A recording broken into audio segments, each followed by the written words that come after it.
again. Turnbuckles crack, rivalries burn in the squared circle. We all learn.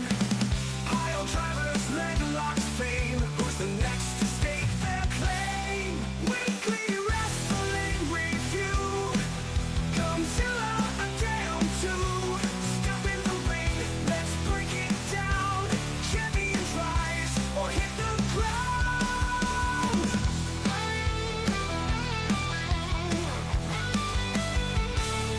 Tales of glory, tales of pain. Heroes fall and rise again. Turnbuckles crack, rivalries burn in the squared circle. We all learn. Pile drivers, leg lock, fame. Who's the next to stake their claim? Weekly wrestling review. Gumpzilla and down two. Step in the ring, let's break it down. Champions rise or hit the ground. Steel chairs crash, crowds roar.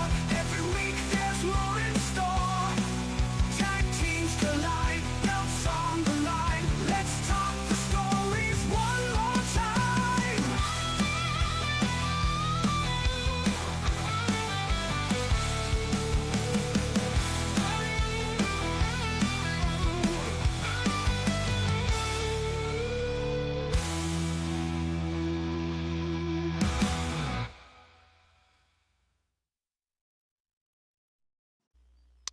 Well, let's try this again. Hello, world. I am Gumpzilla.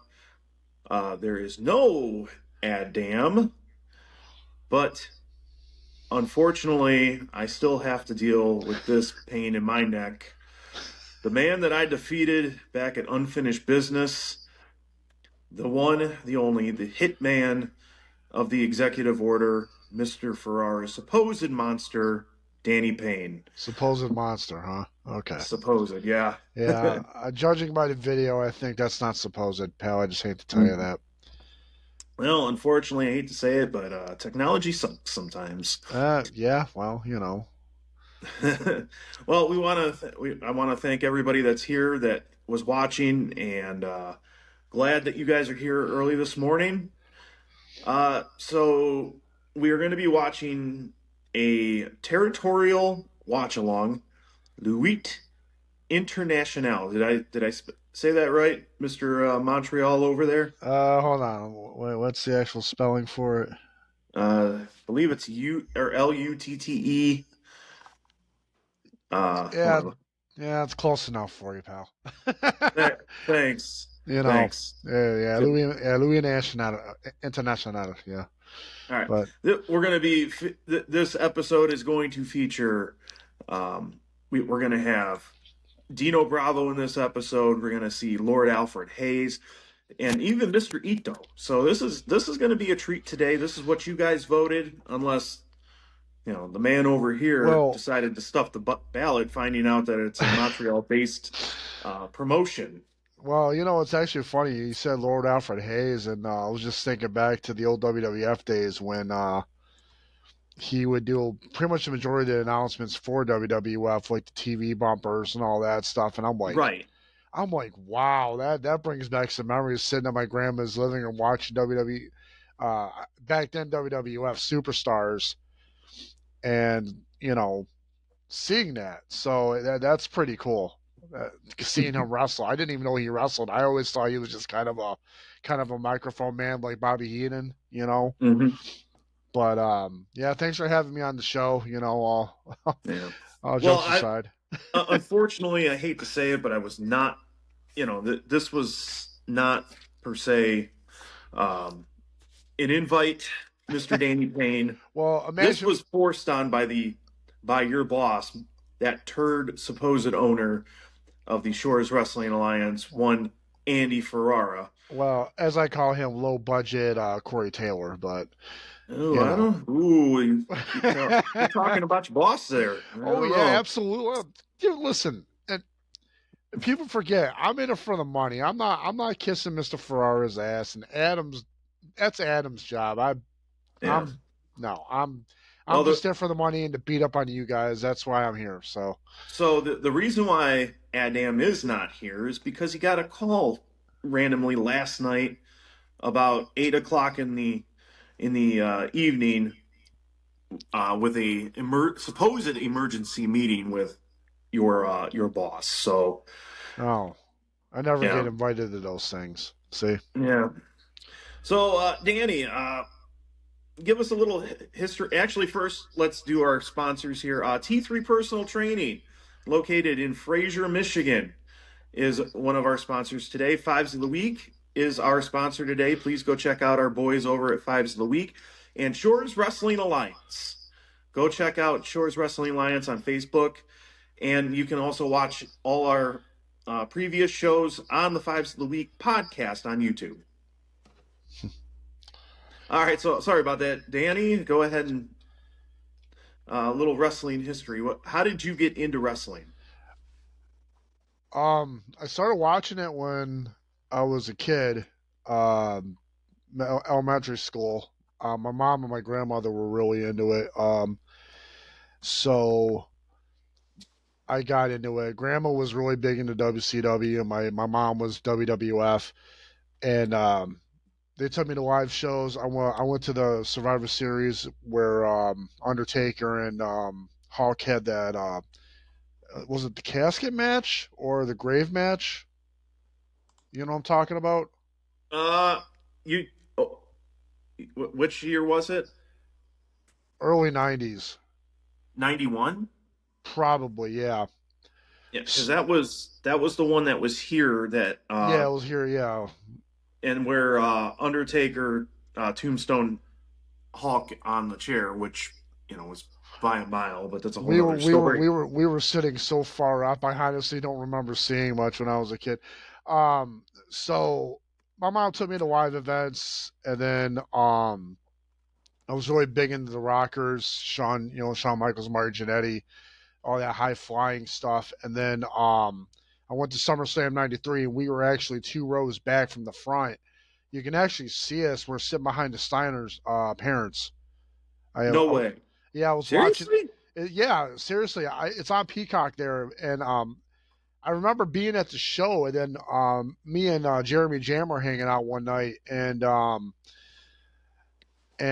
were hanging out one night. We put it on, and I knew I was in the front, and I didn't realize that it was the Steiner brothers' parents that were sitting in front of us. So we were only 2 rows back. So like, um, I had all the wrestling toys. I had the old WWF ring. I had the figures, the ones that had the spring action wrestling moves. And then like I kind of just stopped watching it for some reason. I'm not sure why. And then high school came along, and I just got back into it. I was really into WCW, really into the NWO. Rey Mysterio Jr. was my favorite, and I used to backyard wrestle in high school. So that's how I've always loved wrestling. And then I stopped watching again for whatever reason, and I was really big into ECW. Oh my god!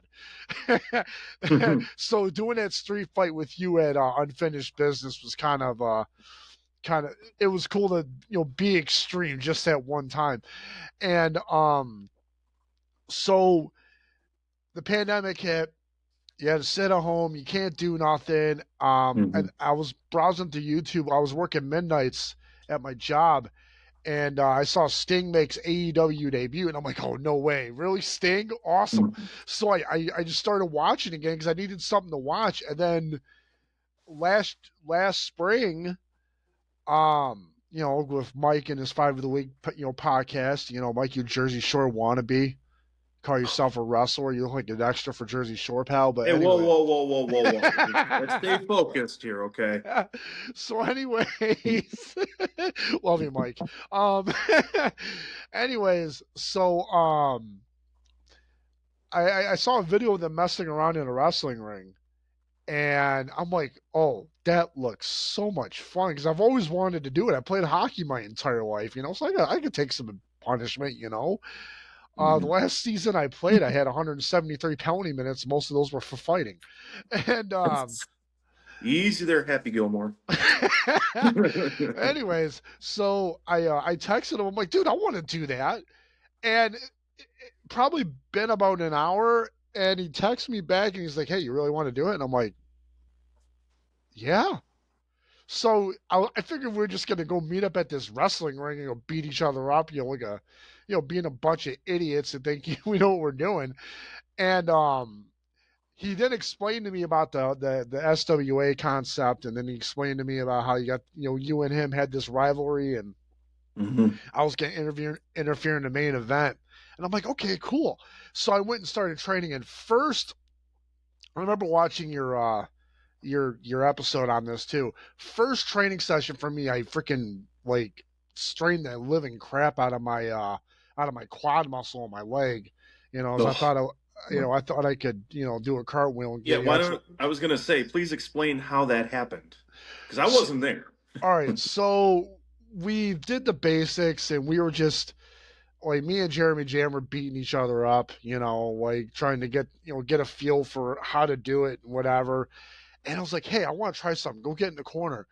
And when I was backyard wrestling, I used to do that cartwheel back elbow move, Mm-hmm. and I tried to do it. Now, mind you, I'm almost 45, so it's not as easy now. And I landed it, but I felt a snap in my quad, and I thought maybe I tore it, but it was just a strain because the next day it really didn't hurt that bad. It was just kind of sore. So then we get to die for something, and me, you, and I love that we're talking about this because like I just to echo your sentiment, like we got there, we were setting up, not sure what to expect. Suddenly, it's a packed house. It's Mm-hmm. gonna be my first wrestling match against Jeremy Jam, and it was one of the wildest experiences. And as like you said, we had a great night, and everything went awesome, and you were awesome, Mike was awesome, and Well, Danny, you also forgot to add that you were the very first match of that night too. oh god, so You and Jeremy Jam opened that show. yeah, and um really that was crazy. It's like, okay, we gotta set the tone, right? And I thought we did good for the little bit of training that we had. Thank you to Yeah. Tony for doing that for us. I thought we did well, and then if you remember, we got a text from Tony saying, hey, the show's going kind of fast, we need to slow it down. And I was like, hey, I'm gonna go out there and cut a promo. And I'm like second guessing myself immediately. Right. And again, thank you for the compliments on that, that other Oh, episode.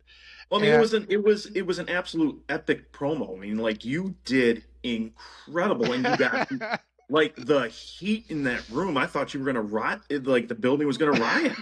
so I mean, anyway, it was. I mean, we're all sitting in the back. We're like, wow, this is special. oh, absolutely. And what was awesome was, um, what was great was is like I say, I'm gonna go out there and cut a promo. Mike's like, okay, just read the room. I'm like, yeah, dude, I'm a musician. I do this all the time. And I go out there and I'm like, all right, how am I gonna do this? I stole the mic from C Rebel, and I just, with no script, no idea what I was gonna say, which for anybody who knows me, that's terrifying. Um, and I away I went, and I had that room like they wanted to kill me, man. Yeah. And the best part was after the promo, and I come backstage, and you guys are just like, yeah, good job, and no, that was epic and whatever. And I'm like, okay, yeah, that was awesome.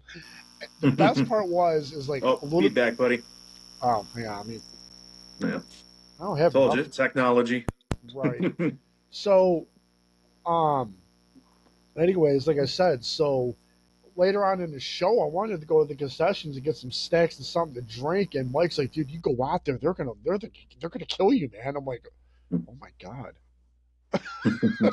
what have I done?" you know? Now you're whoa whoa. Just bear with us, guys. You know how it goes in the morning. now my now your background in backyard wrestling. What was the promotion you guys had, and did you win any titles in that promotion? Yes. So I I wrestled for it was called Westland Extreme Championship Wrestling, right? Okay. I guess the marketing could have been way better.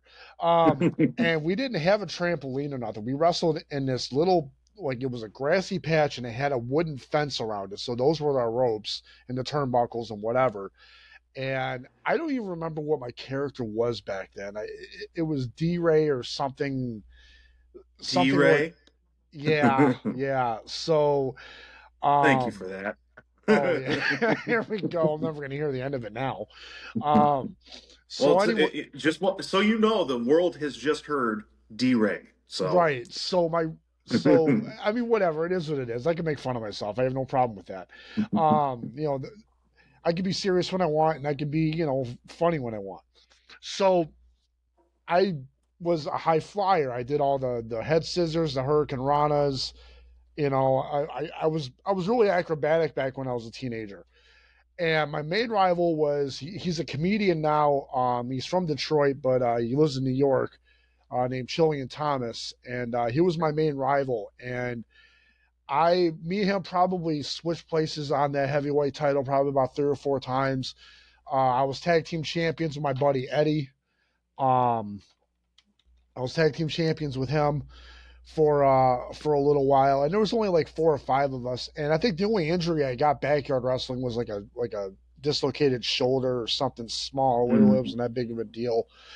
But we did that probably for like sophomore or junior year of high school, and I wanted to get into wrestling, but I mean, just like how expensive it is. We're very yeah. fortunate to have what we do, and but yeah, so I was like a 3 or 4 time like heavyweight champion. I was like a 2 or 3 time tag team champion, 1 time hardcore champion because I think we only had that belt for like a minute, honestly. So Now, like with us, like when we were backyard wrestling, when Shores Wrestling Alliance was a backyard wrestling promotion, we were story based and all that. Were you guys like that too? no, it was kind of like, okay, I'm gonna wrestle you, and we're gonna wrestle for this belt, and there was no script. It was a shoot all the way through. So we were trying to, jar each other enough to pin. Like eventually, you just get tired and say, "All right, screw it, you can win." Yeah. We didn't really have a whole lot of story. Wasn't a lot of story, but it was it was pretty it was pretty decent for what it was. And what was funny is Chillian Thomas, who otherwise just known as Chill, um, he had this move and he puts you in a headlock and he just falls forward, just drives your head right into the grass. Like a modified bulldog? Um, think more like a pile driver. Your Oh head, wow. your head's hitting the ground. It was painful.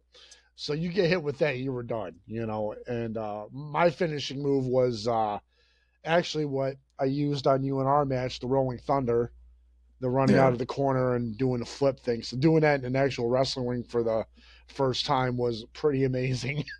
You're um, welcome. hey, you know what? But yeah, so I mean, what was great was when like you guys turned SWA from a backyard on a trampoline, plywood signage. God, I love that video of you guys. I love that video, and in the words of our president, it's the best ever. Everybody agrees. But anyways, so we you went from a backyard promotion to now we're an actual, I don't know if I want to say full fledged, but we're like an indie thing. Mhm. And the fact that No, I'm, no, no. We're not independent. We call ourselves Beer League. wow, I mean, I didn't know what else to call it. Okay. But our I our did, trainer has trademarked Beer League Wrestling, beer league and wrestling. that's Well, really what yeah. it is. If you think about it, I mean, Oh it's yeah. Yeah, I mean, trust me. Like I'm 41. I know I ain't going nowhere. I'm not going to WWE now. I mean, I was like you. I mean, I know I've told this story before. Like you, I wanted to be a professional wrestler, and like for me, I actually had an in. I had been talking to a guy in that was up in Saginaw. I forget his name now, but like my one buddy Will had like contact or had gotten a hold of this guy, and this guy was willing to train me for $600. But you know, Who my has that problem kind of? was right. But my problem was getting up to Saginaw. How was I going to get there? Where was I going Yeah, to like I know it's only like a hour and a half, 2 hour drive, but I mean like every day, you know. right, that's the thing. I mean, do I want to drive all the way up there? I mean, or do I have to find a place to stay up there? I mean, so like it just kind of didn't work out and plan out, but here I am. I mean, just had my first actual wrestling match in a wrestling ring at 40 years old in May, and a few days shy of my 41st birthday, I had that match with you. I mean, it's like, I mean, you're right. I mean, this is something special, Danny. I mean, It I really mean, is. we're not talking story. We're not doing storyline real quick because this is actually from the heart. Like that match. I'm really proud of that match with you and I. I I mean, am I too. really am. I am I too. mean, I. I mean, just like everything else. I mean, you kind of look back. It's like, well, maybe I could have done this different and did this different. But Right. in the grand scheme of things, I mean, I'm really proud of what I did with Mike. I'm really proud of what you and I have done. I'm really proud of what everybody's done in this. I mean, like Yeah, absolutely. you could see the difference. You could definitely see the difference when you watch Die for Something all the way up to unfinished business, and like the progression that we had and everything that was in between with the SWA lives. And I you know mean, something, I'm glad that I'm gonna get to say this on the air so that way everybody can hear it. I am, all kayfabe and everything aside, I am so proud of you because when you started this, like you said in your episode just after Die for Something, about how nervous you were about taking bumps. You had like a mental block going on. It was difficult for you to get the concept of taking falls and whatever. And you could see it in your first match. And you look at that match and you look at our match, it's night and day. And you have progressed so much, dude. It's like honestly, you've come into your own, man. And you're a fantastic wrestler. You know, you hurt. I will say that. It's, um, getting landed on by you is it's not the easiest thing in the world, but it's okay.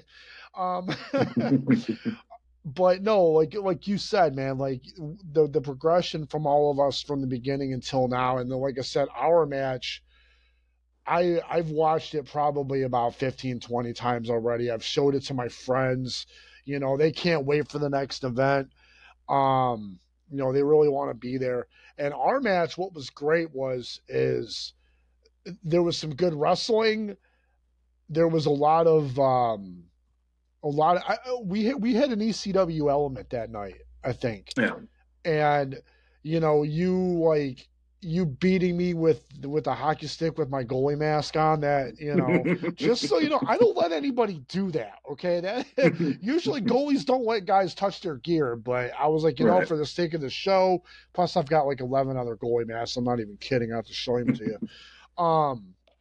They're all sitting in a CCM bag over at my buddy's house. And but like the hockey bit, people loved it. Like they were like, these guys are, and there was that, and then there was the baseball home Yeah. run thing. Yeah. That worked too. Oh my god. Like it would. I'll admit, like I'm not. Like I guess I'm not really a hardcore wrestler, but I mean, it was something that I really wanted to do different. I mean, like obviously Mike and I had that no disqualification match, Yeah. but I mean, like we used weapons, but it wasn't really, like to the extent of what we did, So I mean, it's like I wanted to do something. It's like if you're in the business, you got to try something different, and it's just Right. like, all right, I can, let's do this, Danny. I mean, I'm willing to go to your level. What's your, and then that's another thing too. I mean, it was your strength, I mean, like that's your type of match. Yeah. Because I mean that's what, and I'm not trying to. I mean, we obviously, if we had a regular match, I'm sure we would have still knocked it out of the park. But Whatever you something, want, pal. but Whatever it you was want. it was, but I mean, it was definitely. I mean, I was willing to go, something that you're used to, and Yeah. that's what, you know, and try your element. And it was like, okay, this is fun. Yeah. There was, I mean, it really, I mean, I'll admit, I mean, you beat the living crap out of me. And that's, Well, you deserved I it. mean, I'm still feeling it. I mean, from that attack. And your headphones are still like buzzing at me too. I mean, it's incredible. It's never ending. So you're just gonna have to get used to that. But anytime you want to go again, pal, you just say the word. I'm telling you, somewhere down the line, I'm gonna have to. I think we're gonna have another match. So, Yeah. And but we'll go to your realm this time. right. But I mean, but like I said, I mean, it was Danny. I mean, I appreciate the kind words, by the way. I Oh mean, yeah, absolutely. I don't know uh, what else to say. I mean, I'm kind of at a loss for words, but I mean, like, but you too. I mean, like, I'm really, like I said earlier, I'm really proud of what you and I done, what you did, what you've come from. I mean, you could definitely tell like the difference between what you and Jeremy Jam did compared to what we got to us. I mean, Hmm. you can literally see the progression. Yeah. So, Well, I mean, we could talk uh, about my match with your buddy Mike too. uh, you know what? You leave Mike out of this. No. You still lost that match, so Yeah. Well, yeah, yeah. he had the ref in his pocket. So You know what? Leave Jeremy Jam out of this. no, I'm gonna. Andy Ferrara's got a receipt coming from Jeremy Jam. I just want you to know. Yeah. Your Well. boss, your boss has something. He's got something coming. Yeah. Well. And your boss blackmailing me to add you into this podcast. Well. To be fair, he called me. What was it? 2 days ago, saying that he's almost gonna be on your show, and I'm like, okay, cool. What time? And he goes 8:30 in the morning. I'm like, really? I work nights, dude. Seriously? And then, I was kind of dreading it because, I'm supposed to talk up my buddy Adam, but, honestly, his kiss assing kind of bores me. Yeah, yeah. Little Randall, That's your boy. he's a great wrestler, but I can't stand him as a person. Same with C Rebel. Ugh. I All can't, right, hey, I I'm can't, gonna get a headphone in here real quick. Hold on. I can't even talk shit about you or Mike or Apple Snatch or Con or any of you guys without C Rebel going, oh yeah, you tell him. It's like, dude, I don't care what you have to say, C Rebel. Shut up. This is my show, not yours. And then you got the boss's little right hand man sitting in the back going like this the entire time. It's Yeah. I'm just here for the money. That's it. I'm just here for the money. Well, Danny, I think you need to restart everything you just said because supposedly we stopped recording because you just kept ranting. Why don't you just repeat everything you just said? You being serious right now? Absolutely serious. Oh, okay. Well, what I was saying is that I got, a call from, the boss 2 days ago saying I was going to be on the show and I had to be up at 8 o'clock in the morning. And then, see, I don't even remember like all what I said. Just, I'm just here for the money. Just here for the money. That's all you got to say. It's a paycheck. That you're here for the money. Yep. Unbelievable. So you ever going to comb that beard or? Actually, let's go ahead and talk about that here in a second. So, um, let's talk a little football. Do you guys watch football? I mean, that's other than CFL in Canada there in Montreal. Oh yeah, go Wildcats, Yeah, well, see, I'm a Stampeders guy, so when it comes to Canadian football, so yeah. I do. Real quick question about that. Okay, so we don't talk a lot of CFL, but I'm glad that you're here because we can talk about it, Mr. Danny Payne.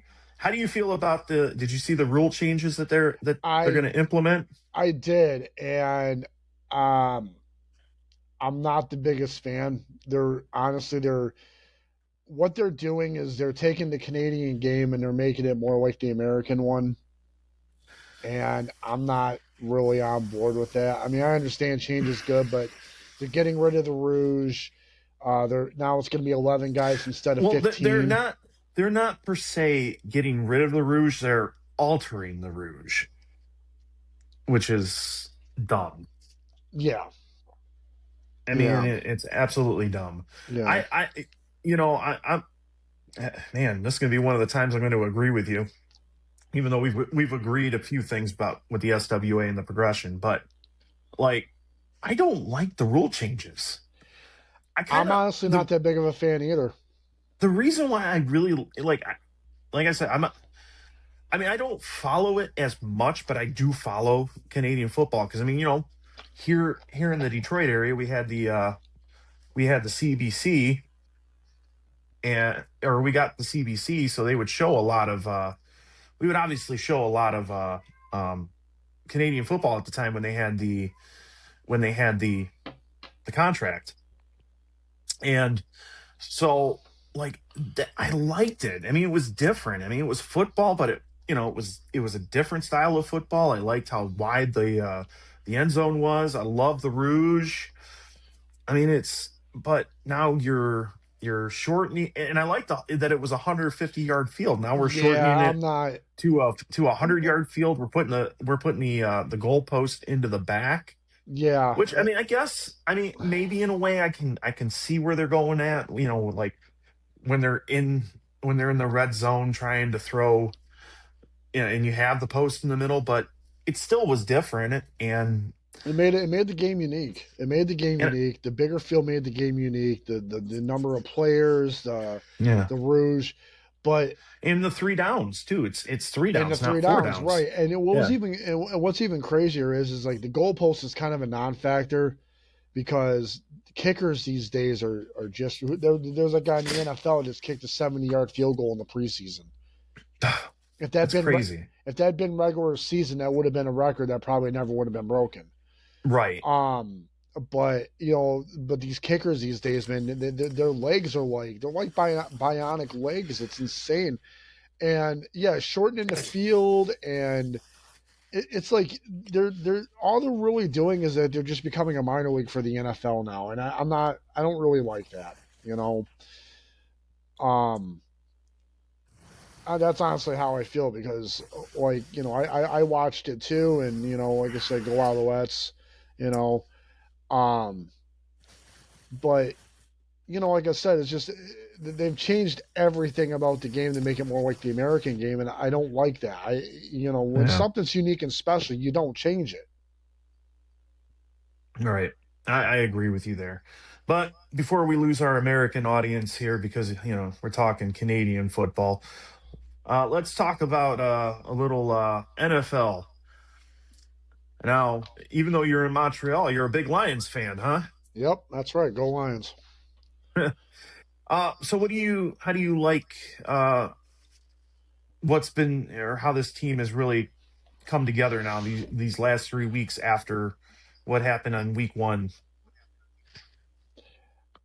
Well, week one, I mean, Green Bay hadn't beat us in like 3 years or something like that, so they finally got one. A blind squirrel will find a nut every once in a while, and the second game, they just they came into that game angry, and then that game against Baltimore, that was just, oh my god, that was something else.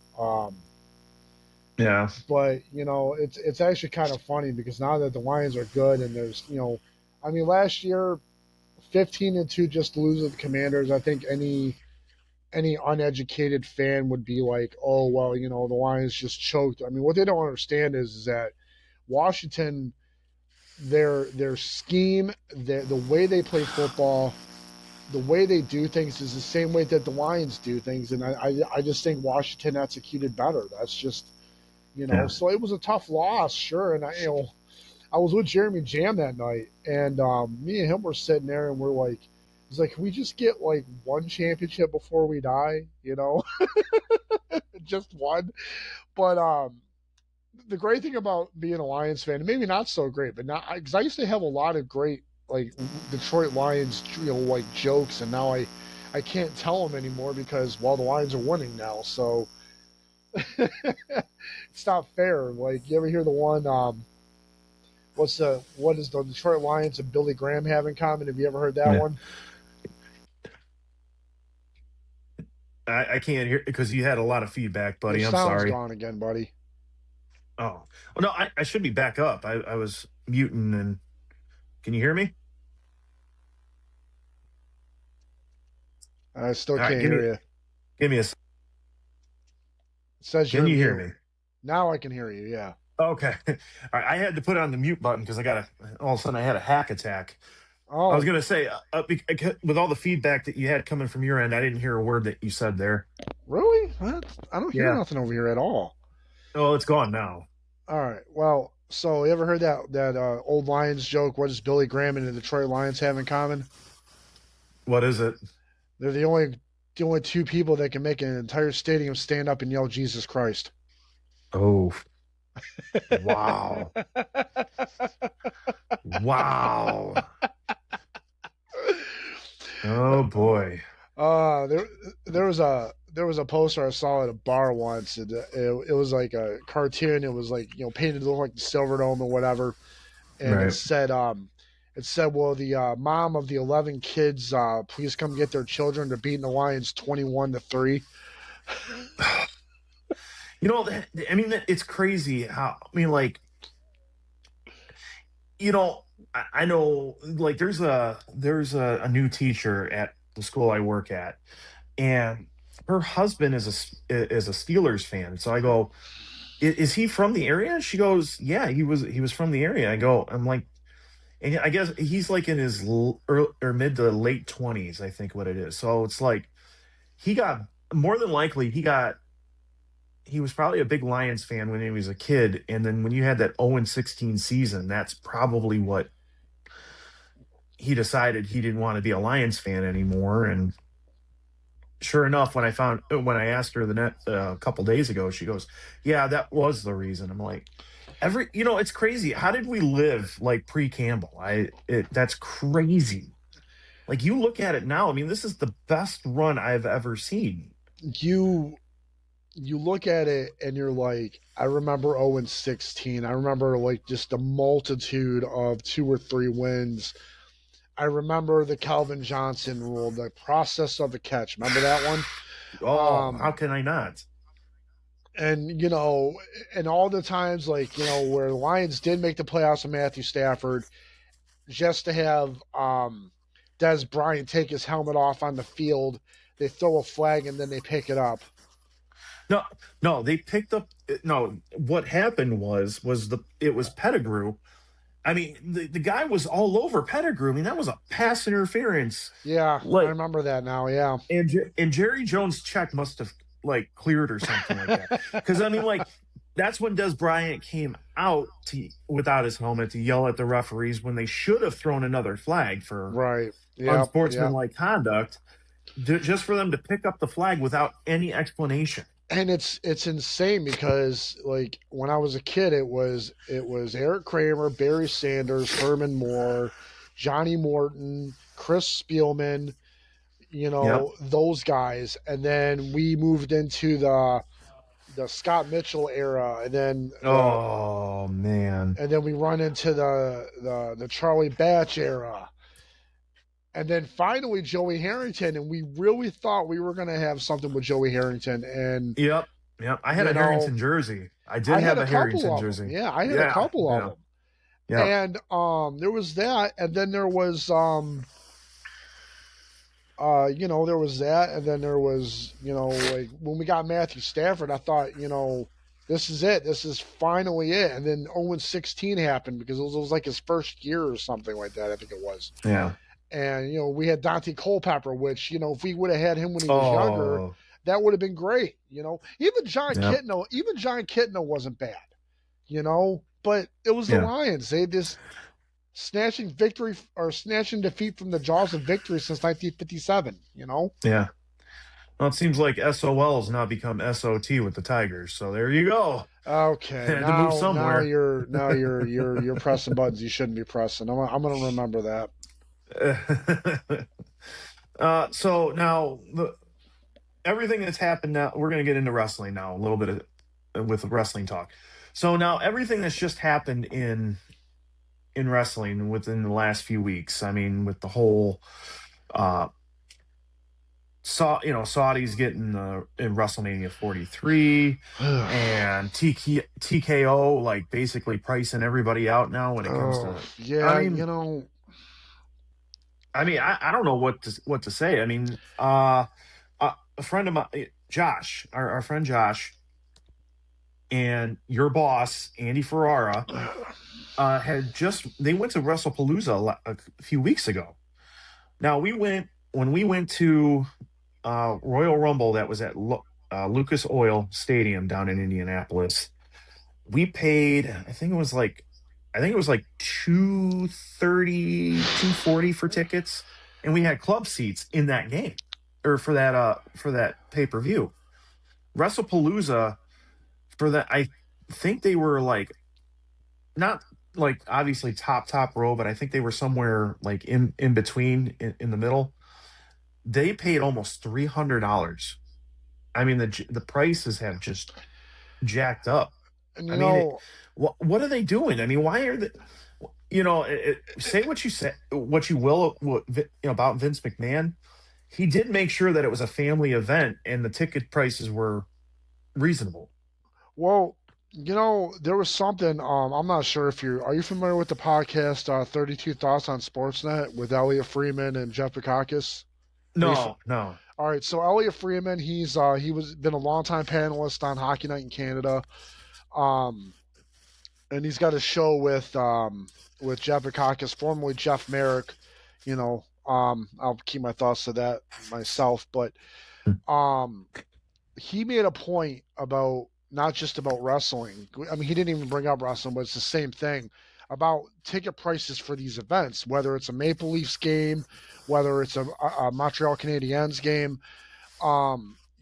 Just like, the average fan can't afford it anymore. Your everyday blue collar, Canadian, American, what have you, they can't afford a ticket. And the tickets they can't afford, they're all the way at the top of the stadium. You might as well sit at home and watch.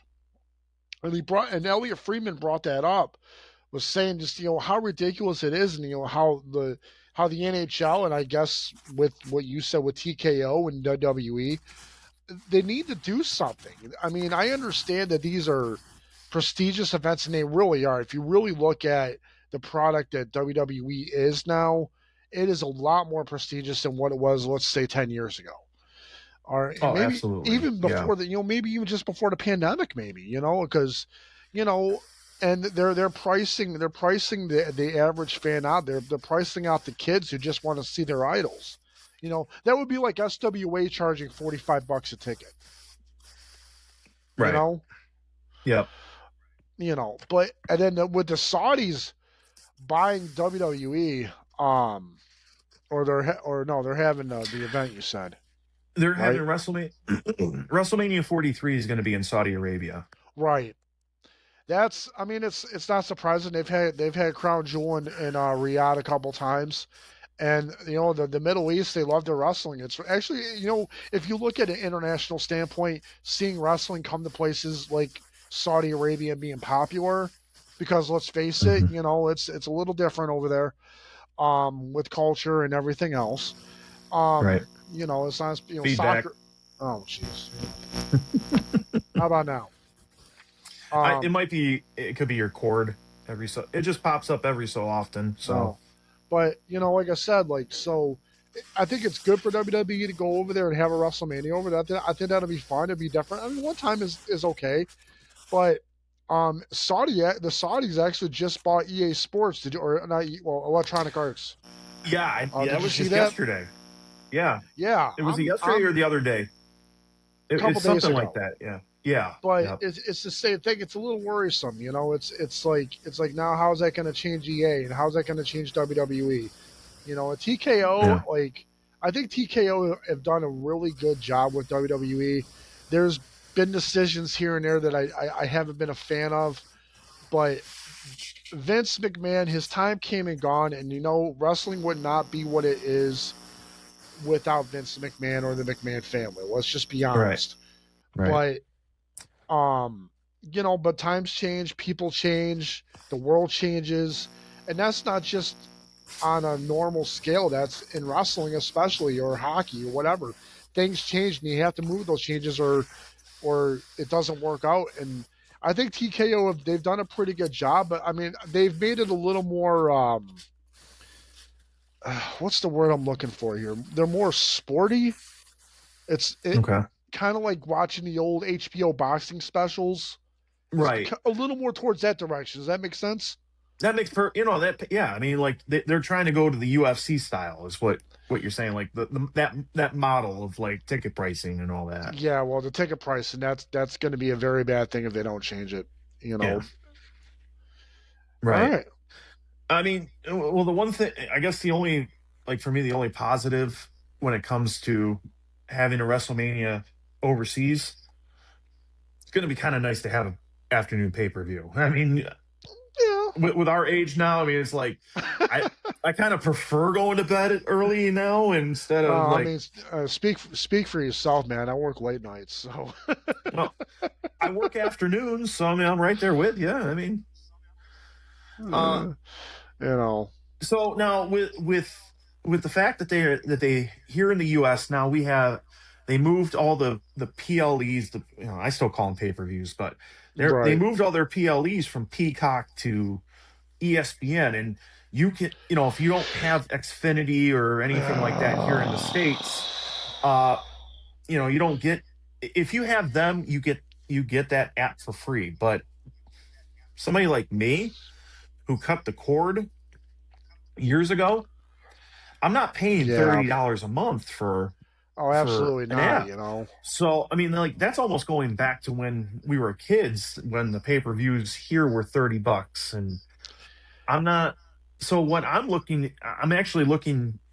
I've been doing some research trying to find a VPN so I can use a VPN on Netflix, so I can have everything on Netflix. Set it for like your country over there in Canada, because Yeah. everything over there is Netflix. You know. I mean, I know what here. And it's just everything's about money. I get that, Well, but and I you would know, prefer.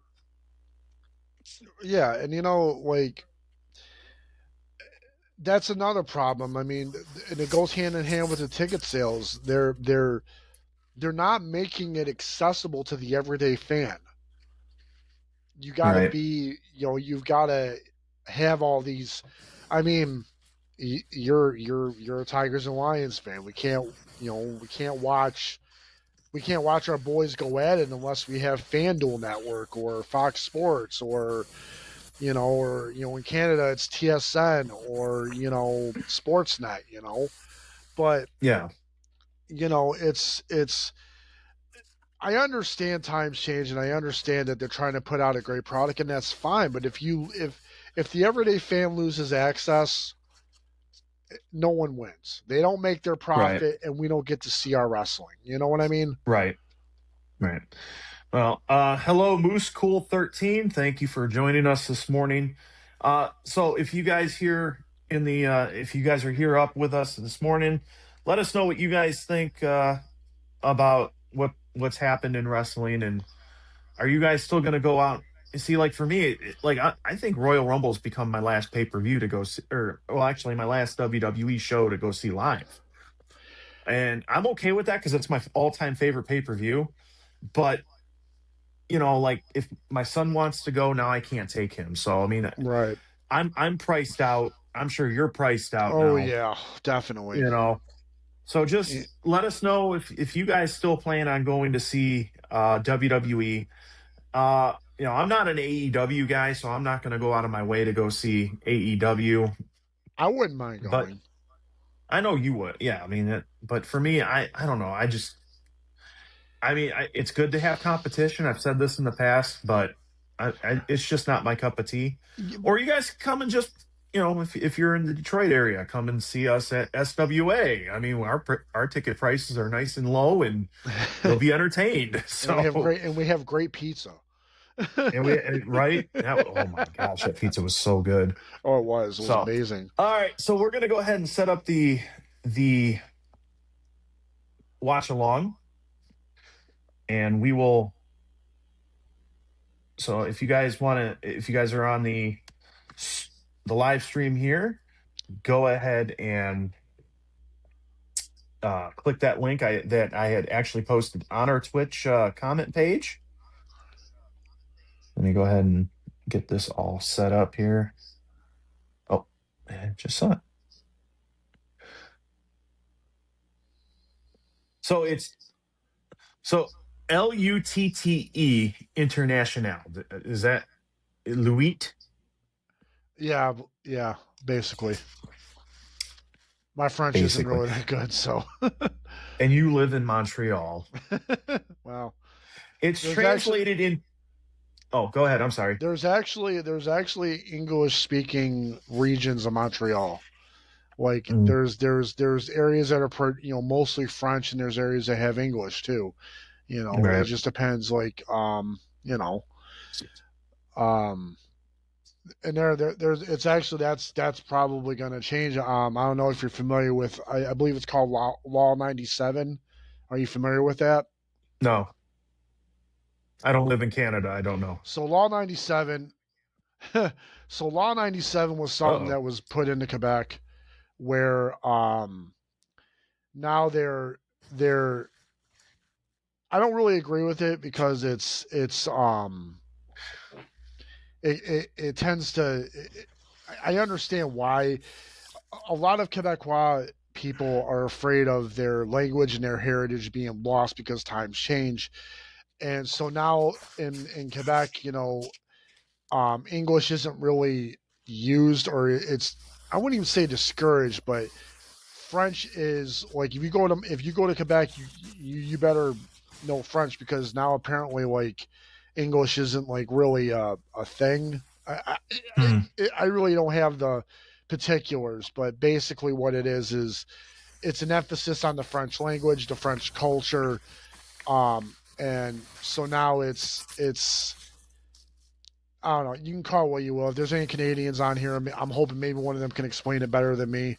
Yeah. But that's basically what it is. So yeah, but like I said, my French personally, I'm not that great at it. So okay.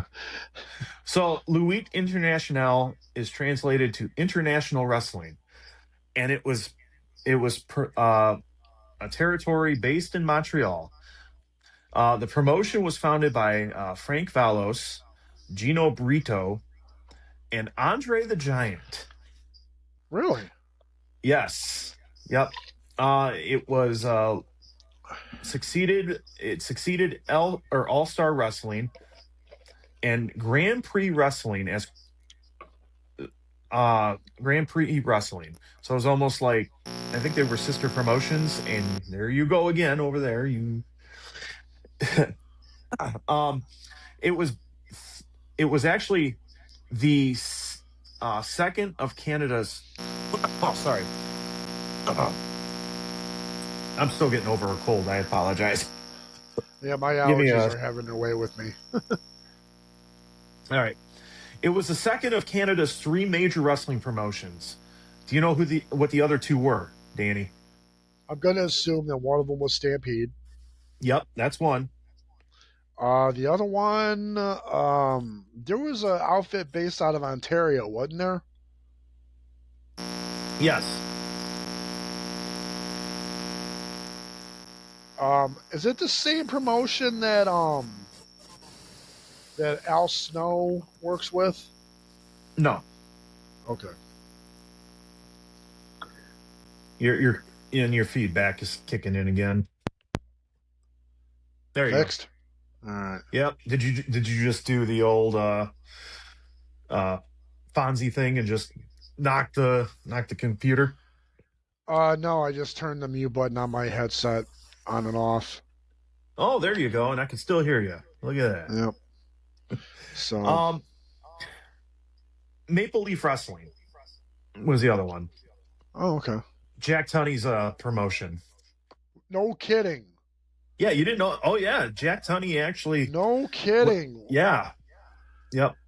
And See, that when I had always thought that Jack Tunney was just a kayfabe figurehead in the WWF world. well he was. president. I mean, but he when Vince bought the Toronto territory, it was Maple Leaf. Oh wow, Well, that's crazy. down the line we'll have to watch a Maple Leaf Wrestling. So we obviously had Dino Bravo in the promotion. Let me see who else was that happened to some big names that were there. We had let's see, yeah, some of these guys I don't know yet. Oh, the Executioner in 1996 or 1986. I apologize. Obviously Dino Bravo. We had Lord Alfred Hayes. Oh, Mr. Hito. Lou Albano. He was in the promotion for a bit. Oh boy. Bob Backlund. Oh yeah. You know, it was funny. My first match against Jeremy Jam, when I put that submission on him, the commentator you guys hired kept calling it the Bob Backlund. Oh, nice. Now you know why. Nick Bockwinkel had a run in that promotion. Oh wow. There's some. Yeah. Those are some names right there. Those are Wayne. Do you know who Wayne Ferris is? I've heard the name. I'm not overly familiar. Oh, you know him. The longest reigning Intercontinental Champion of all time. No kidding. Wow. Yeah, the Honky Tonk Man. That's the same guy? Yeah. Oh wow! Here, I never knew that. Let me throw another little tidbit that you probably don't know. He's also Jerry Lawler's cousin. That tracks. Ric Flair was there for a bit. Naturally. For a little bit, couple. Woo! It looks like he was there a couple times. Dory and Terry Funk, and the list goes on and on. Of course, territory days were different. To keep things fresh, you would always have different. The guys would just come in and out of the promotion and keep things fresh. Basically, is what it was. And so, all right, let's go ahead and. So I'm going to do a countdown, and we will play Lutte Internationale. So this is Superstars of Wrestling, February of 1983, show number 2. This will be the first time that I'm watching it. This will be the first time Danny Payne watches it. So let's go ahead and get started. In 3, 2, 1, play.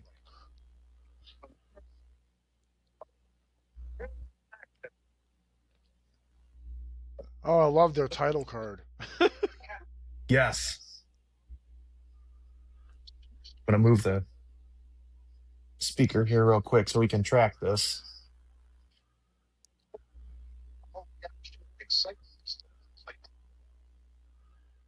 Oh, man. How stiff do you think that mat was? So, look how loose the ropes are. I know.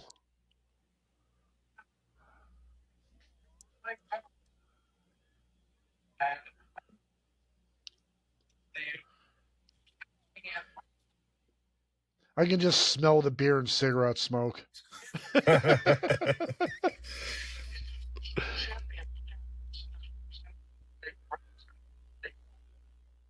God, what a name. So the guy that's talking, I'll have to double check his name, but he's actually doing the English translation for us. I was curious why this wasn't in French. Look at that. That looks like that's a young Lord Alfred Hayes right there. Yeah, that was. I wonder how long it was before he was in WWF. Yeah. Oh wow. God, look at him, man. This was 83, so it had to have been like a year or two. Yeah.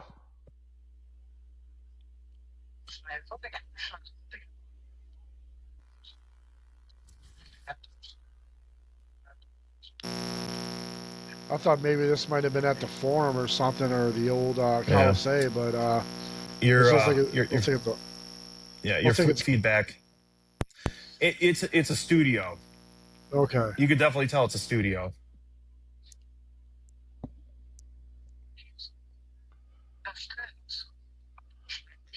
Yeah, he probably understands Euro French. By the way, for those watching at home, Canadian French and Euro French is not the same thing.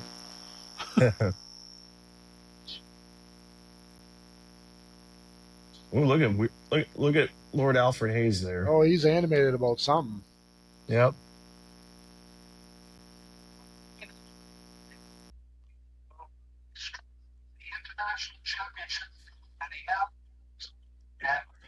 He passed away how long ago? Give me a few seconds. Let's get through this, and then then I'll double check. Look how animated he is right now. Oh, I know. Something's got him angry. Look at the little kid in the 33 shirt over there. These kids trying to get on camera in the background. Oh man. I hope whoever that is grew up and got to see this. Wonder if they grew up to be wrestlers. Who knows? Hundreds of fans have petitioned this.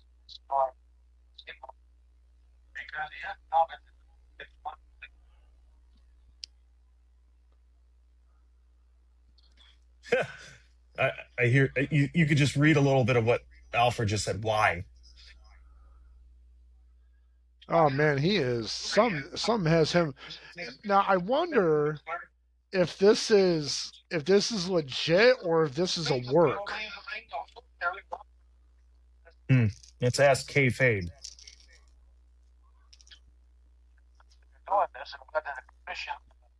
Well, what I mean is like him being animated. I wonder if that's it.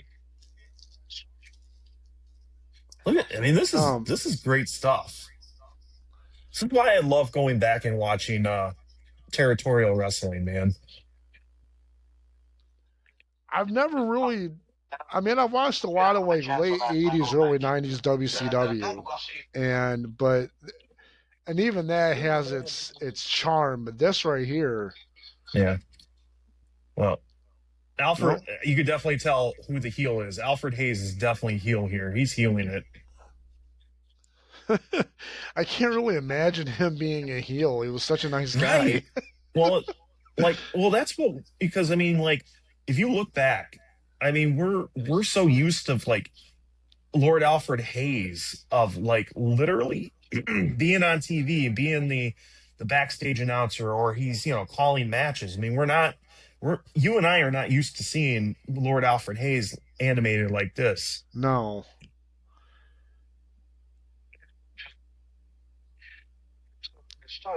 Is that Jeremy Jam's dad there? He looks a lot like Jeremy Jam. Referee must run in the family. Oh, we should have had him on the show. Next time. Yeah, I should take a picture and send that to Jeremy Jam. Hey, is this your dad? Love you, Jeremy Jam. How do we know why he's so good at refereeing? I've got so many stories about that. I hope every fan out there watching this, mark that down on their. Surprised we never got to it, but that's okay. We're going to see.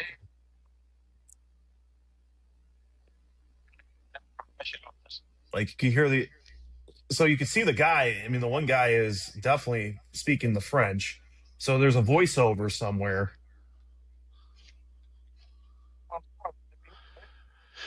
It's in a danger point area. Jeremy Jam, is that your dad? That is definitely your dad, Jeremy Jam. Man, that mustache is something, isn't it? Right. You could probably fly away with that thing. Look at this. Look at Alfred Hayes and the guy he's going to defend his title against. Oh wait, Alfred Hayes is wrestling in this? Oh.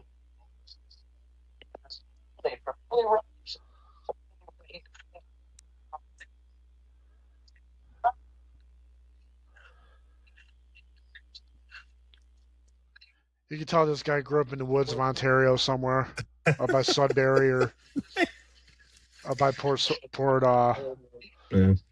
Perry Sound. Yeah.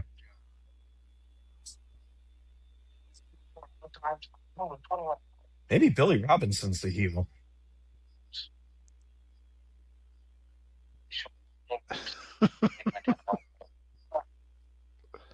Dude, he looks a little bit like Stu Hart. It must be the French Stu Hart. They probably knew each other, if we're being honest. Oh, they have to.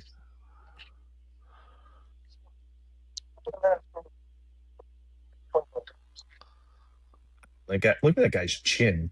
I can't get over his accent. I was talking about the other guy, the guy that's actually speaking English. Yeah.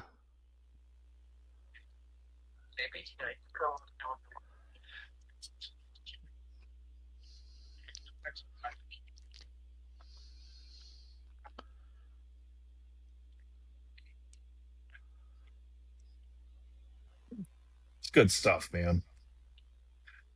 Oh, man.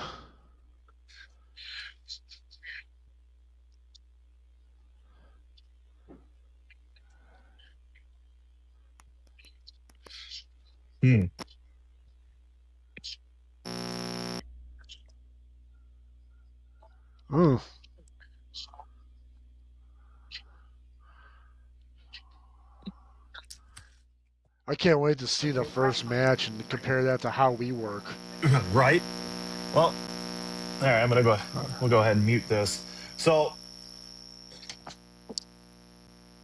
great stuff there. Lots of great stuff. Let me see if I can, I'm going to go to 411. What is it? 41? What is it? 411. I can't even think of it. Are you pausing it or? No. It's still playing. Right. I'm just bringing up a little bit more information about this show. So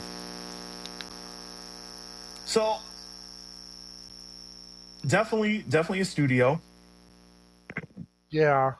You think that's a 16-foot ring?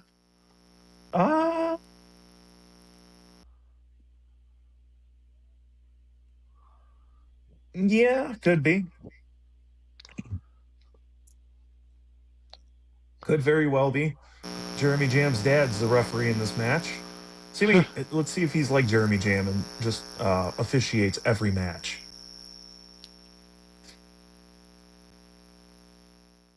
Oh, that man is stiff. Oh, absolutely. Those ropes are huge. Look at them.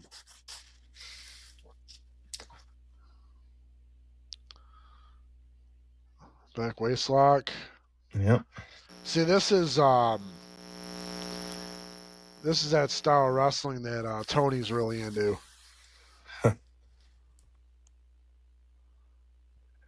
There's absolutely nothing wrong with, going back and.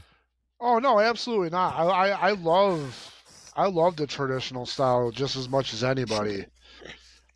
I just like, like again, like in our match, like I love my Daredevil moves, Yeah.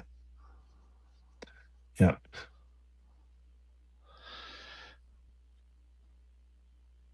Is that Dino? Is that Dino Bravo? I think so. Oh, sure is. He's taking on a guy named Bob Armstrong, but not the Bob Armstrong we know. Yeah, I was wondering the same guy. Wow, that is Dino Bravo. Look at that. Ooh. Oh, that was bad. That was, you know what? That might be Jeremy Jam's dad. It's gotta be. Though Jeremy Jam might be actually, he probably was like, Dad, your officiating sucks. I'm going to officiating school. All jokes aside, Jeremy Jam is one hell of a referee. Yeah. He is. He brings an element to our shows. It's great. Yeah. Oh man. Ooh. Oh, you wanted to know when Lord Alfred Hayes passed away. Yeah. I'll check it out after this match. Oh, gee, they're looking a little stiff. That's good. I bet you that's it, right? Oh no! Wow, this is. But at the same time, it's making us look good. This is This is not the best of matches. He missed Yeah, him. but you know, Did you see these that? guys? Yeah, these guys. You got to think these guys weren't really as athletic as you know. I'm not even gonna say even athletic as us. Yeah. Right. No, that's it. Yep. Wow, that was quick. Get Dino Bravo over. Wow, that. What's that famous quote that Oh, you know what? Let's go ahead and track this. Hey, go ahead. Oh, look at this guy. You know who that is? Well, if I could see his face. Oh, it's a Vachon. No kidding. Is that a Vachon? Oh, maybe not. He looks like you take Edouard Carpenter. Comptier? No. Yeah. Only 7 years more experience. And 7 years. He looks like he would take my wallet and still say thank you. Right? If I got in the ring with him, I would need some spinach.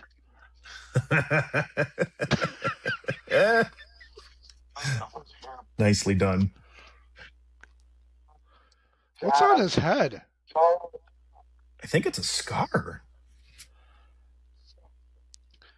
Is that from wrestling or when his mom dropped him when he was a baby? Probably the guy that beat him up. Right. Yikes. Maurice Richard called. He wants his eyes back. Right. That's definitely not a Vachon.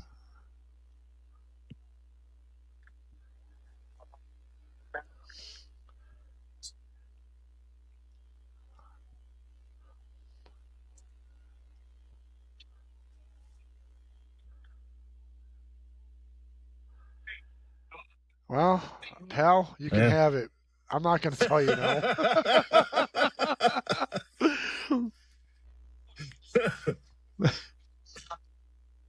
Oh, listen. Yep.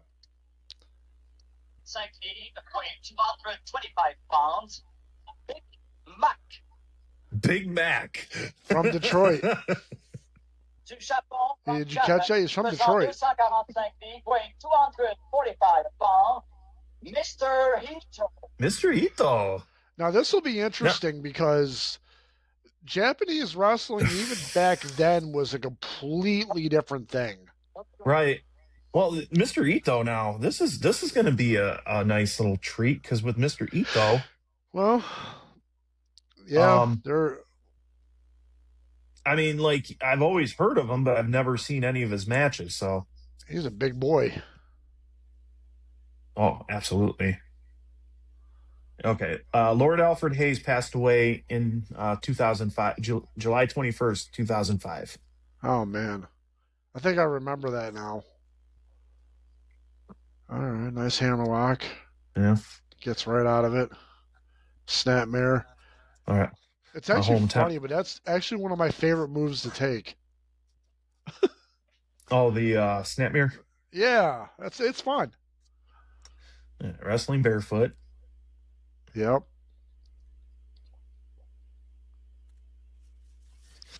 Well, you got to figure, pal. Detroit's only about 7 hours away. Yeah. Named himself after the sandwich. I want to thank the wrestling archivist on YouTube for posting this. So I was expecting a little more razzle dazzle with the Japanese guy because, like I said, their wrestling even back then was pretty crazy. right. It could be also the guy he's working with. Look at the kid, like the two kids.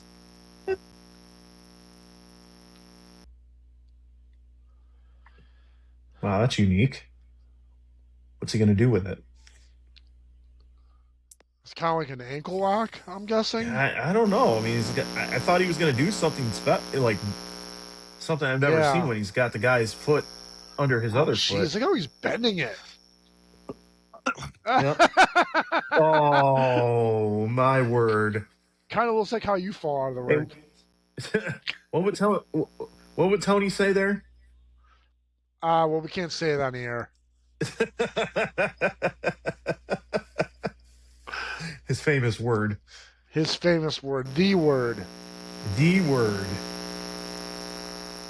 Nice. Now that was nice. A nice little sequence there.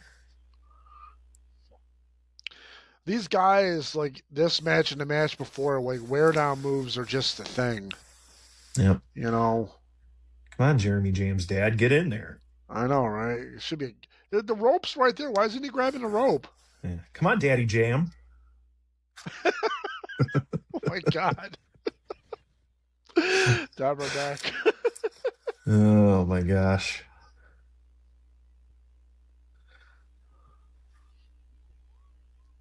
Oh, test of strength time. Let's see what happens. Yeah. He's like, no thanks. Smart guy. Yeah. Absolutely.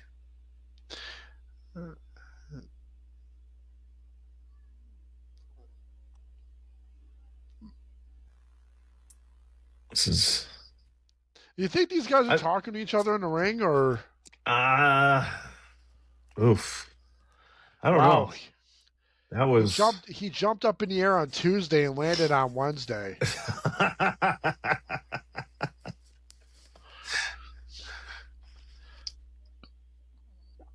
Let's see. All right. Now, he's like, nope. Now I thought punching wasn't like allowed back in these days. No, it was. I mean, well, it's always going to be, the referee's always going to tell you keep your open hand, but they're going to use the fist.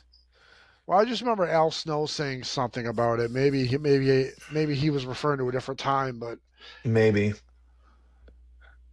Oof, that looked like a great Kali kind of chop. That was bad. Yeah. I always heard of Mr. Ito, but I mean, I didn't realize it. Of course, it could be the guy he's working with, though, too. Gump, we can rest assured of the fact that your headbutts look way better than that.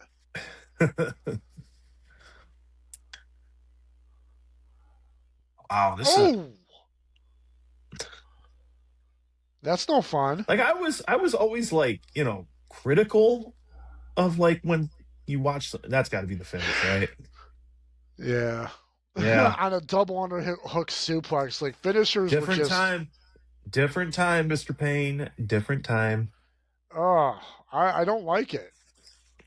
Yeah.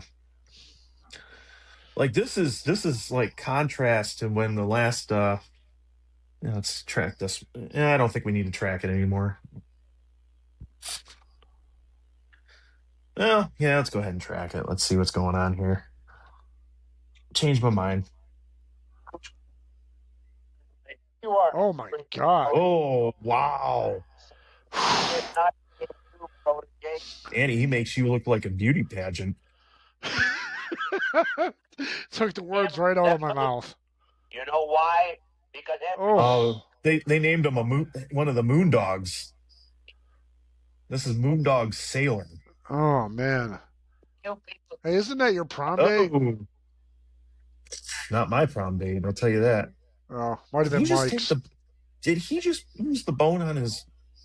Yeah. Oh. Now he wants me to call him Moondog. I don't care. That is wow. Tell me you're a professional wrestler without actually telling me you're a professional wrestler. Could you imagine Nobody running is into this guy fired. at a We don't steakhouse in care who they are, Montreal or Jordan. a bar somewhere? Respect that I got for you. Biting, he has no teeth. He's trying. He's Did you really see hungry. him have to go to? Did you see him have to use the side of his teeth? Yeah, he had to switch. He was really battling there.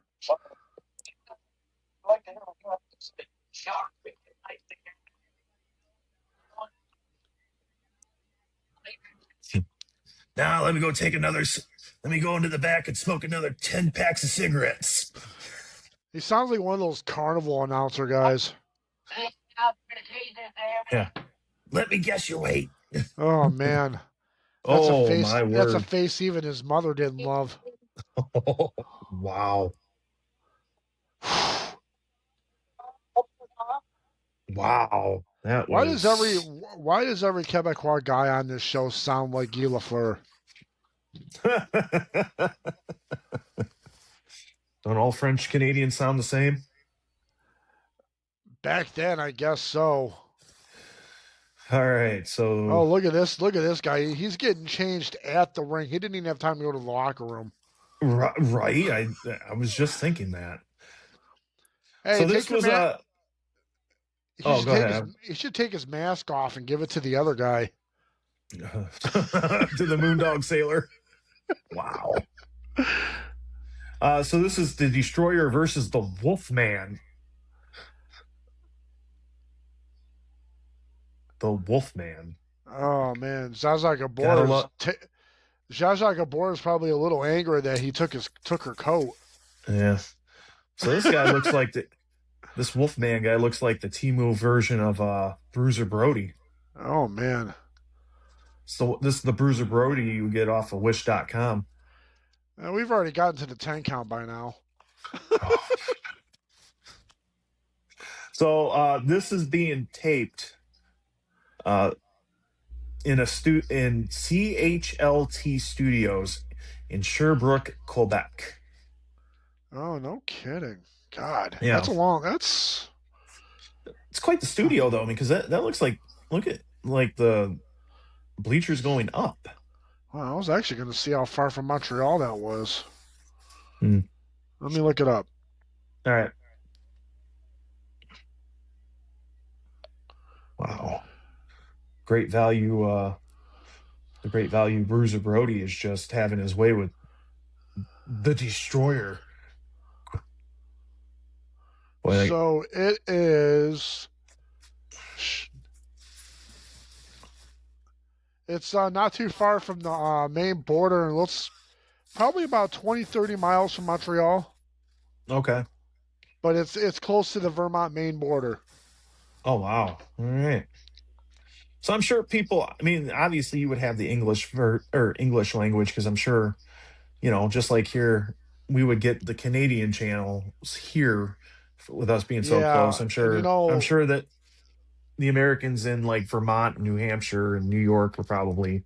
Well, kayfabe aside, growing up in Detroit and having CBC on Channel 9 was always awesome. Yeah. Yeah, it was. Damn, he's beating that guy. Yeah. Oh, man almighty. And the other guy calls himself the Destroyer. Well, he's getting destroyed. I mean, that guy is pale white.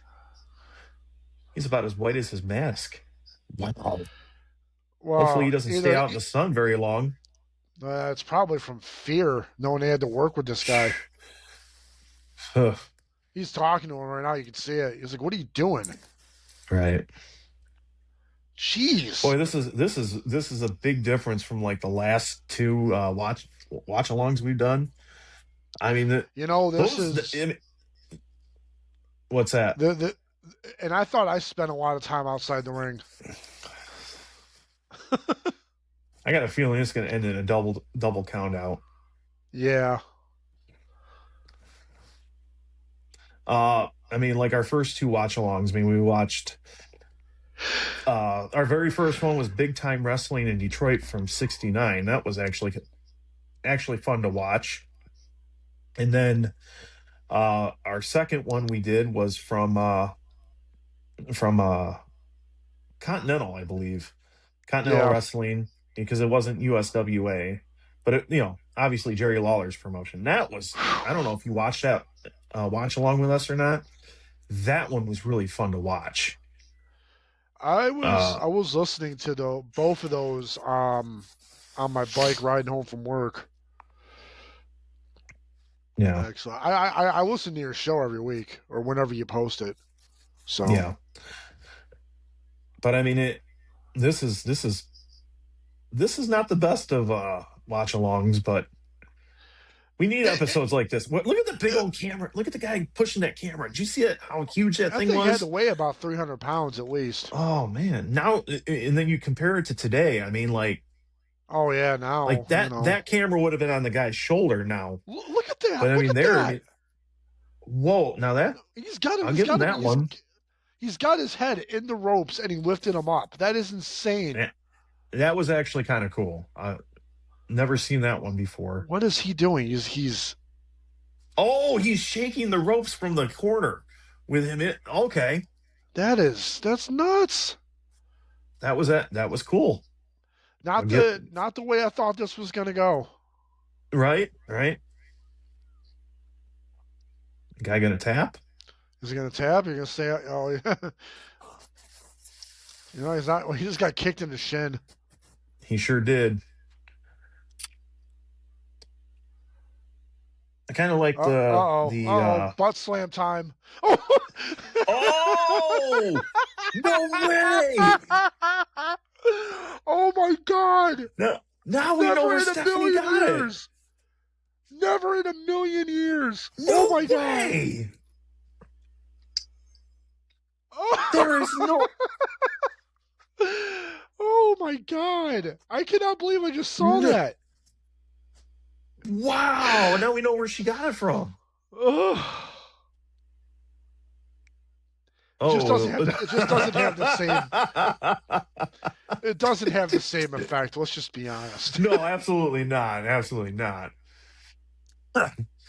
Did you see him trying to bulldog off the rope? He slipped, and they still tried to finish it. Oh my gosh! That was Rick Steiner's go-to for years. Yeah. No, you could definitely tell. I mean, look how loose those ropes are, though. I know. Look how small those turnbuckle pads are. Yeah, and how thick the ropes are. Oh my God. Oh my gosh. We haven't seen a single knife edge chop or Irish whip this entire show. That's a valid point. I didn't think of that. Oh wait, he's in the corner now. What? Oh. Yep. Take him to the other corner. It's got to fit his mask. Right. Oh. Oh.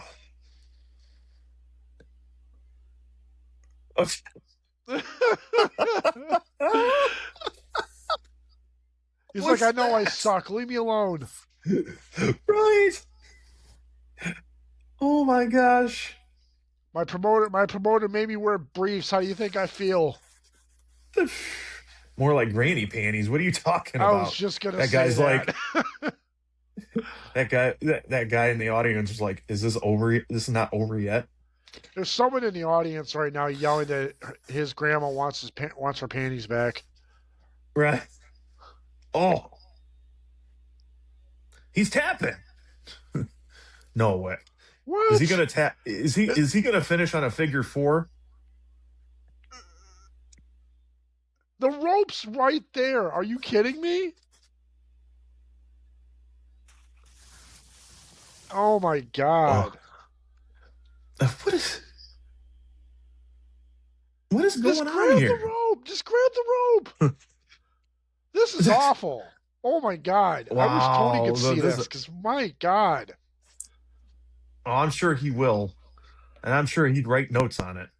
Oh, he yeah. tapped. Oh, wow. Come on. Or unless it was a time limit draw. Let's find out. What? What is going on right now? Did someone get the directions mixed up? The match is still going on. You got the ring announcer guy sitting in the ring. Oh, okay. Now we got to win. Right. Okay. I had to turn it on to see if it was a. Man, AEW could take notes from that one. Tell me about it. A lot of exciting matches coming Monday night. I don't know about that. That's Dino. Oh, man. But it's something I've been waiting for quite a long time. I don't know exactly right now because. But he got himself involved with the mafia, man. July 21st, they stripped me of the title, and I'm probably worse than getting beat to lose a title when you're stripped. Hey, Dano, go take care of this guy for me, huh? Yeah. Well, you obviously know what happened. What happened to Dino, right? I'll be honest. I knew who he was. I knew he was a wrestler. I knew he was considered a great, but I really don't know much else. He was selling black market cigarettes. He got himself involved in the mafia, and I think it was something like he didn't give enough in the cut, and they shot him to death. Oh, no kidding. Yeah. You know what? It's interesting. I actually saw on CBC last night there was a mafia-related shooting in Montreal last night. Oh, boy. Wow.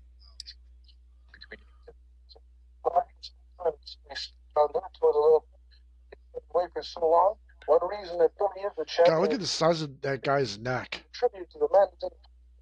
He's got a neck?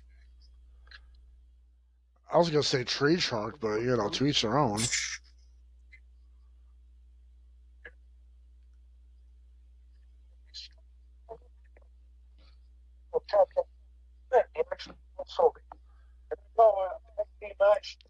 Oh, tag team match. All right, we're till the curfew, so we're finally at the end of the show here.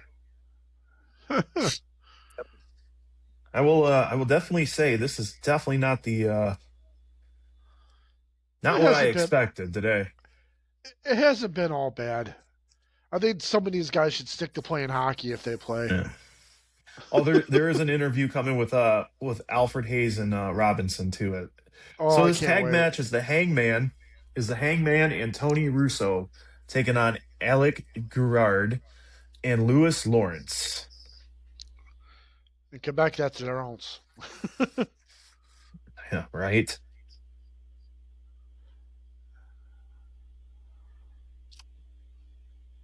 Some Okay, pretty basic. Yep. I'm glad that we don't wear briefs when we're in the ring. Yeah, you don't want to see this in trunks, man. No.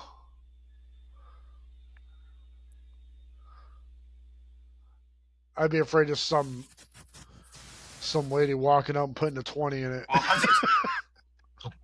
Did you just see that? Yeah. Oh my gosh. Oh, that was like the first good move I've seen yet. Right. Those were pretty right there, yeah. Oh wow, look at this guy. Right.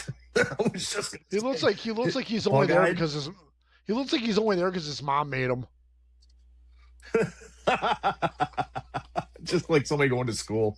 I don't want to go. I don't want to go to soccer practice, mommy. Right. That wasn't so bad there either. These arm drags are something. They're not even really arm drags. They're just kind of yanking them by the arm. Yep. Oh, I'm definitely sending this to our trainer, and he can write down the notes and tell us everything he's doing wrong. Oh man. Don't do that. We'll be sitting at training for 3 hours. He's going to show this. He's literally going to show this whole show and be like, "This is what not to do, guys." BS. We sit here, BS. we sit here and we make jokes, but these are guys that honestly they're the reason we're here.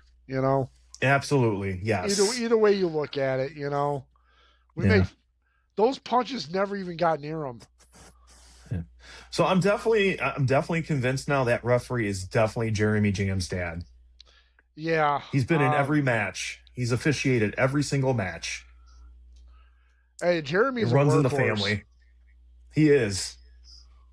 Jeremy's a We absolutely love God. Jeremy Jam. That was like a 3-second delayed reaction. Oh, my butt's supposed to hurt. Absolutely. Okay. Oh, classic. We're like I said, I'm definitely going to send this to. We're going to definitely I'm going to take a picture of this. I'm going to send it directly to Jeremy Jam and be like, "We found your dad. Your dad. That's what your dad was doing, living a secret life of being a referee at a Montreal promotion." Yeah. We're actually, me and Jeremy are actually going into Canada here in a few weeks. Oh yeah. Yeah. To go hang out with his dad over there. Yeah. Actually, no. Windsor Spitfires game in a steakhouse. Oh, nice. Yep.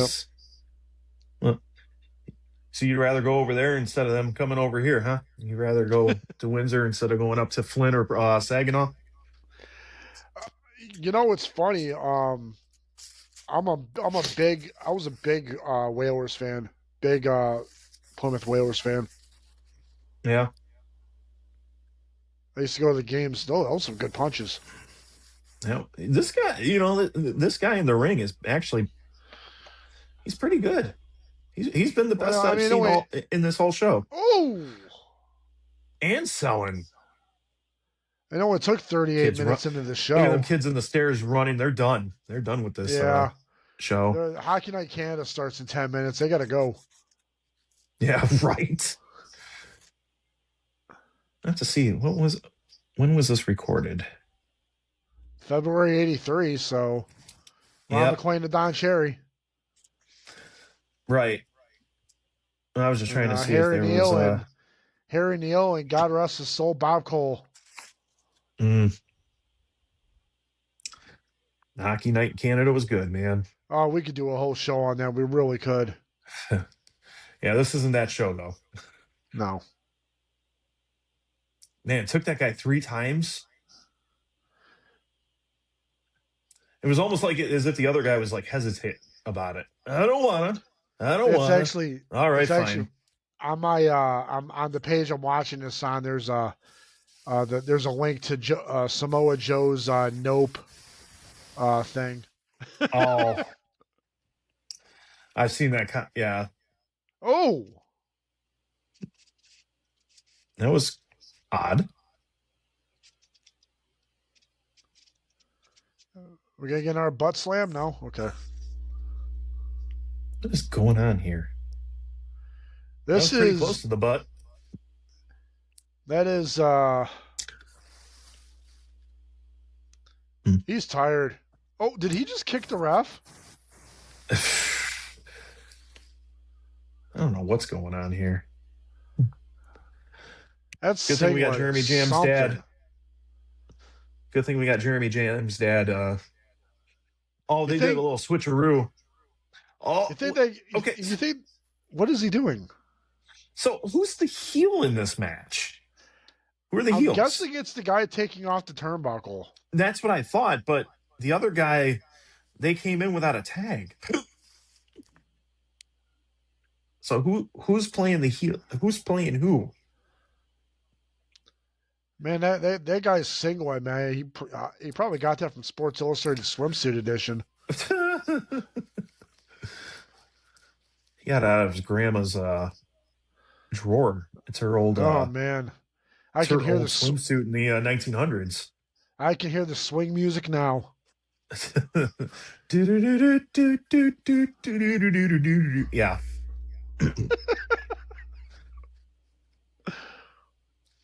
Oh.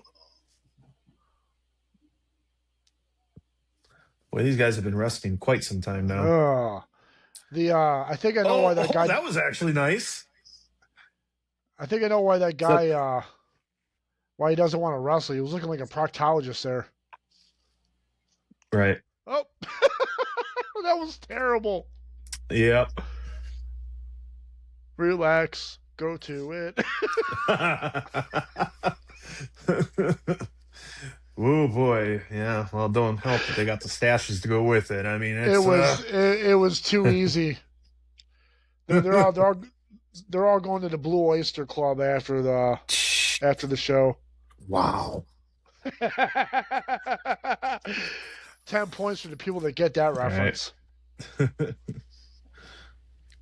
Well, we still got about here comes just a little over 5 minutes left in this show, so he's like, come here, I just want a hug. He like slaps him on the chest. Right. Oh, those are some bright trunks. Oh man. Bright yellow. Last time I saw two what's that? I said the last time I saw two bright yellow objects like that, I was in the desert of Tatooine. Oh, wow. Boy, this show just went off. It just went to the rails with a Star Wars reference. Nice. Yeah, I'm really confused who's supposed to play who here, because I mean, like, that guy in the corner keeps coming in and fighting. Oh, and the bell rang. Oh, okay. Yep, I bet you that's a time limit draw.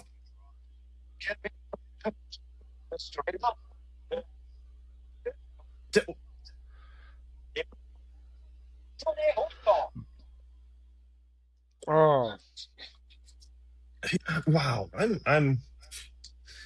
I am so wait, that was only the first fall? Well, they've got 4 minutes to finish this up. Right. Well, there's an interview coming afterwards still too, but this so was a 2 out of 3 falls. Wait, I thought those guys were on the same team. Like I said, I mean, it's really hard to determine who was the face and who was the heel, because the face team kept, like, behind the back switching up the guys, people in the crowd aren't even paying attention. Look at the empty seats now. I know. I mean, like, oh wow. Well, at least, Gump, at least we can honestly say that our fans stay for the entire show. Yeah. This is just so bad. Dude, that punch never got near him. No. Let's see. He's like, give me your lunch money. Right. So I got 50 seconds left. What? Oh, gee. What was that? Wow. I just go. You see what I mean? This is hard to determine who's supposed to be the face and supposed to be the heel. It looks like a bunch of school kids fighting over lunch money. Boy, this is making backyard wrestling look good. You're not kidding. Oh, that's what you get for wearing the same trunks. I will never say anything bad about Vince Russo era of WCW again. Okay, you're okay. That's a lie. That's a lie. They cut the match.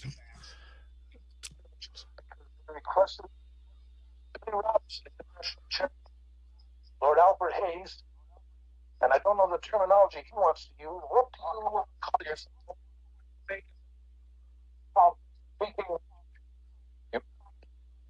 On this program, the whole situation here leaves a lot to be desired.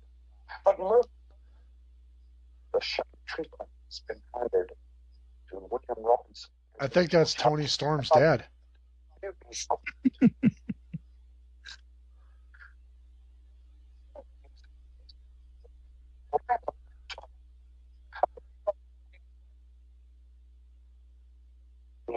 Conspiracy against Robinson, I hope it's logical. This is so British. I'm expecting the Spanish Inquisition to show up. This is actually a treat to hear him as a heel. I know, it really is.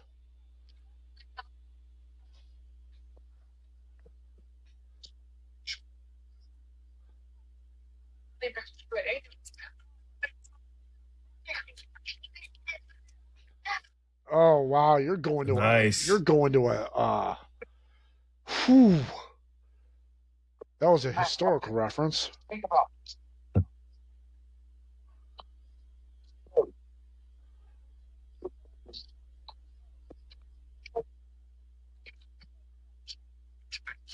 does he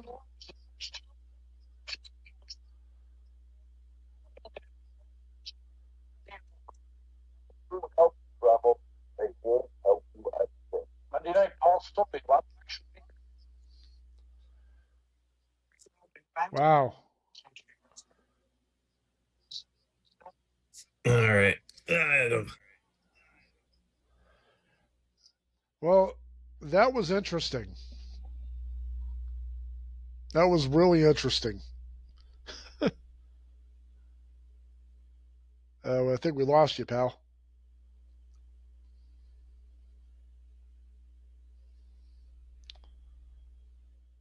Oh, so now I get to run the show until Gump comes back.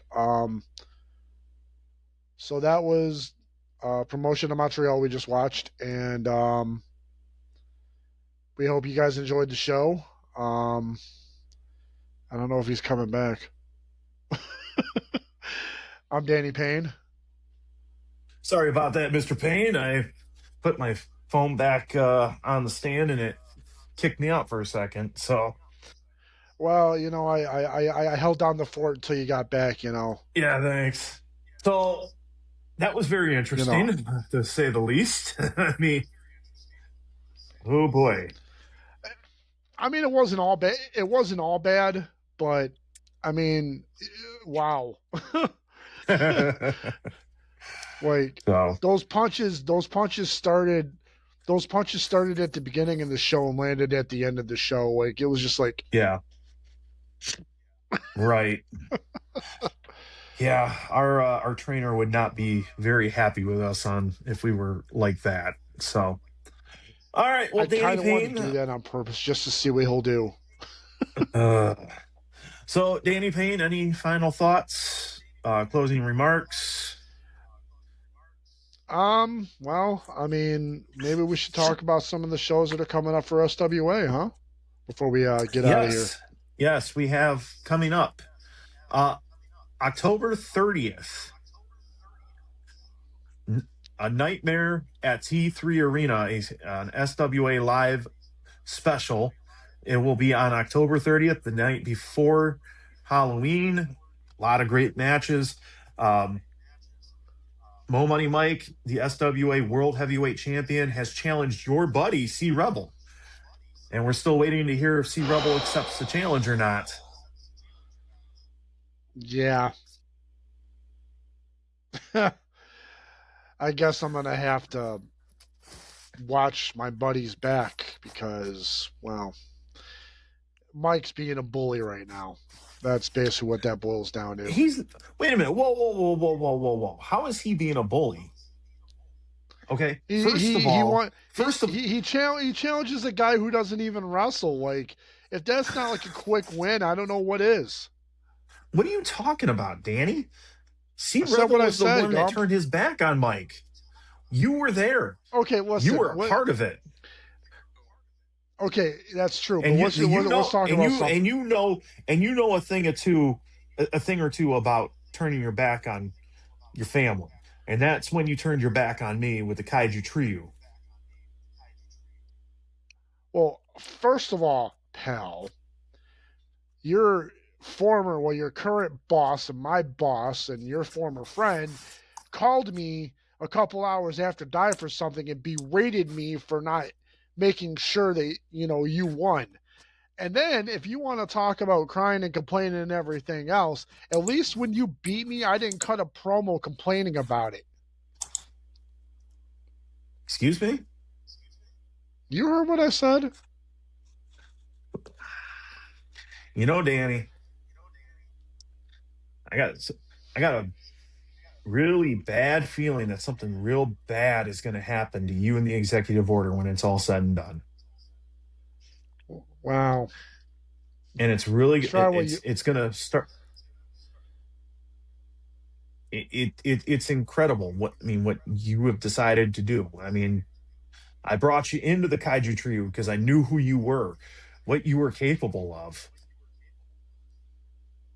And then instead of just if you wanted to do your own thing, that's fine. But then when you decided to join Andy Ferarra, well, that's why you had a receipt coming. Like it wasn't said, just a chair shot. And do you still feel?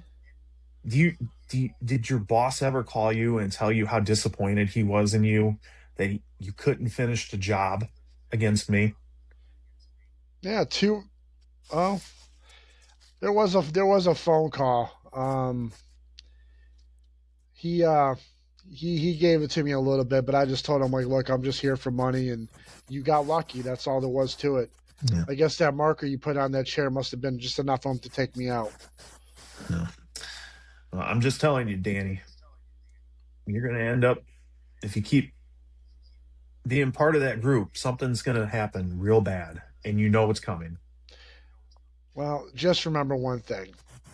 If I really wanted to, I could take you, I could take Mike, I could take Con, I could take Andy, I could definitely take Sea Rebel, and I could take that little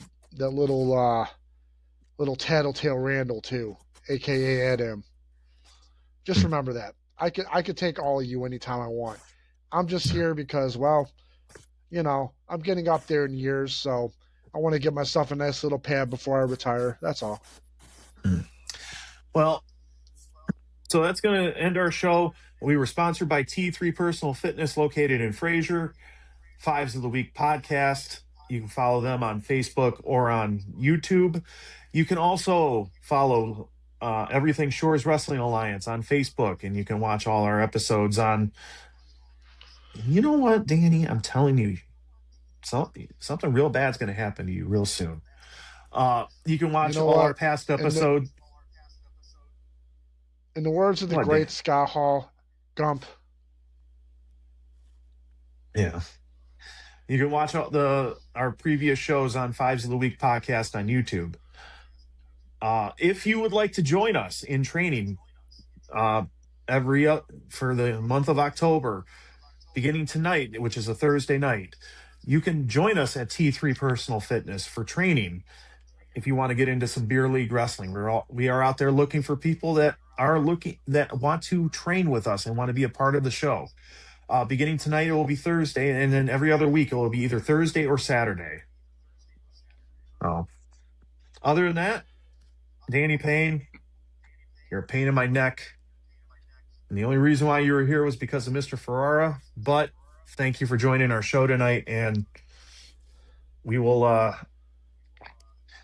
see you guys next time on Weekly Wrestling Review with Gumpzilla and Adam. Later, guys.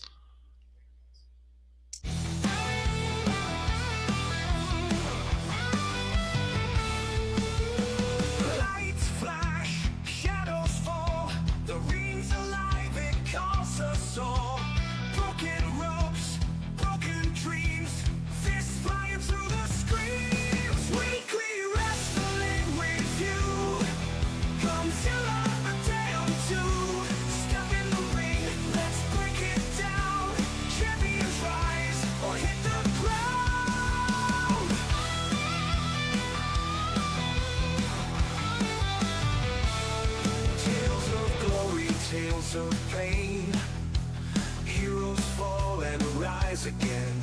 Turnbuckles crack, rivalries burn in the squared circle. We all learn. Pile drivers, leg locks fame. Who's the next to stake their claim? Weekly wrestling review. Gumpzilla and Danny Payne. Step in the ring, let's break it down. Champions rise or hit the ground.